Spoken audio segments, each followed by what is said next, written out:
Graça e paz, minhas lindonas, e a todos os meus amigos também. Hoje a gente vai meditar num texto que está em 2 Samuel, capítulo 6, versículo 11.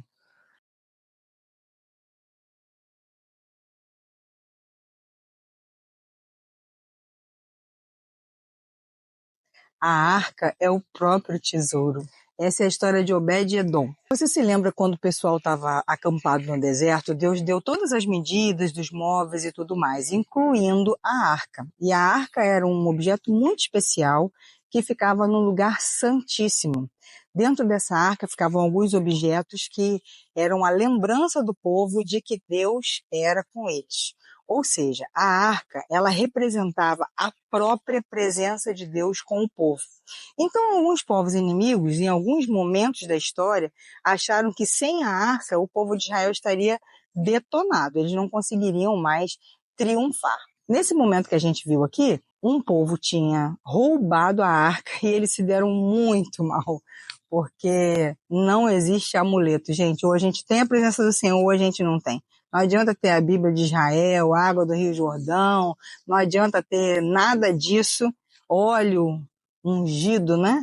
Aqui, vamos abrir um parênteses rapidinho. Pelo amor de Deus, não existe óleo ungido. Existe óleo para unção. Fechei o parênteses. Então, nada disso garante a presença de Deus. A presença de Deus, quem garante é o próprio Deus, o Espírito Santo em nós. Eles roubaram a arca, e o povo que roubou a arca devolveu apavorado, porque cada dia que a arca passava lá na terra dos filisteus, era uma desgraça que acontecia.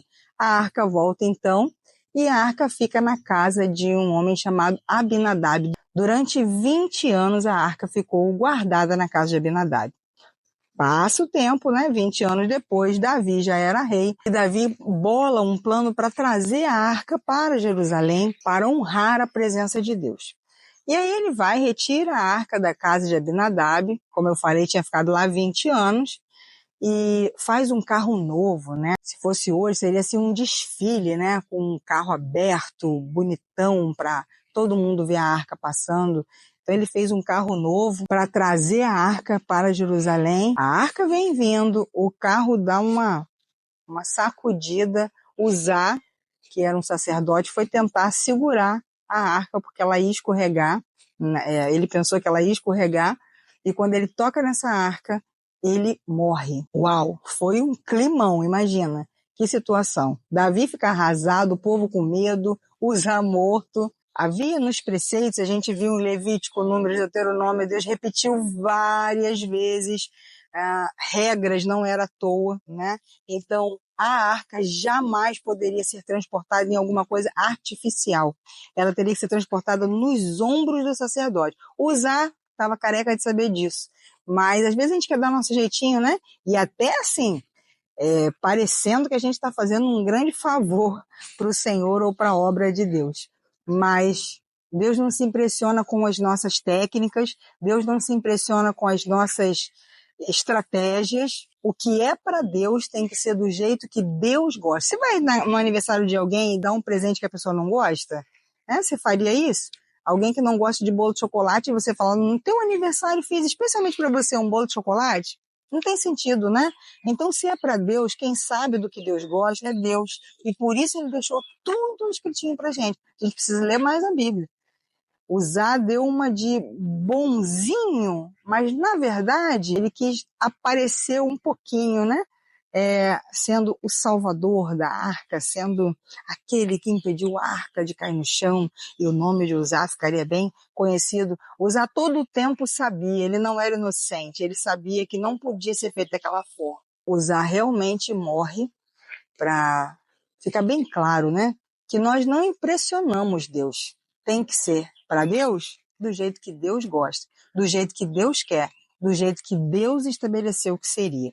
Então, depois disso, Davi fica tão arrasado, e é a primeira casa que ele vê perto assim, ele fala, vamos deixar a arca ali guardada, e eu não sei como é que a gente vai fazer para levar ainda, eu tenho que pensar nisso, né? Como que eu vou trazer a arca do Senhor para mim, depois de um fiasco desse, né? E a casa mais próxima era a casa de Obed-Edom. Parece que era um homem simples.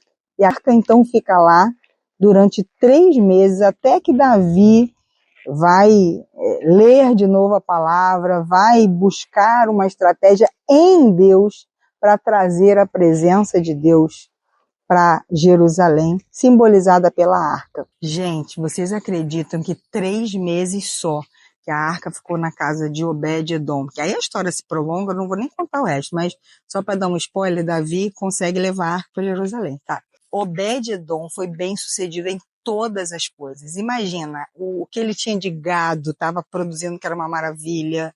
As finanças dele fizeram assim uma virada. A casa dele estava indo tudo bem, todo mundo com saúde. Foi tão extrema a virada da vida de Obed-Edom que todo mundo conseguiu perceber, e isso foi registrado na Bíblia. E aí fica pra gente a nossa reflexão, né? 20 anos na casa de Abinadab, não aconteceu nada. 3 meses na casa de Obed-Edom, a virada total, 180 graus. Foi sucesso absoluto. Foi uma bênção generalizada. Você se lembra que eu falei que a arca era um objeto que as pessoas achavam que era a própria presença de Deus? Não era. A diferença não era ter a arca, era a forma como eles consideravam a própria presença de Deus, como eles reverenciavam a presença de Deus. E Abinadab talvez tenha guardado aquilo lá até com medo, né? Porque a arca veio lá da terra dos inimigos, estava fazendo uma desgraça. E Abinadab provavelmente guardou aquela arca lá como um objeto, com até um temor, mas sem a alegria, sem a reverência, sem desfrutar daquilo ali. Já Obed-Edom, que foi um plano B, né? Plano B para o homem. O Obed-Edom nem era a casa inicialmente onde ficaria aquele lugar, não tinha sido preparado, não tinha sido designado para isso, simplesmente foi alguém que espontaneamente, alguém que desejou, alguém que topou a empreitada. A presença de Deus é simples. A presença de Deus, ela só precisa ser acolhida, desejada, desfrutada.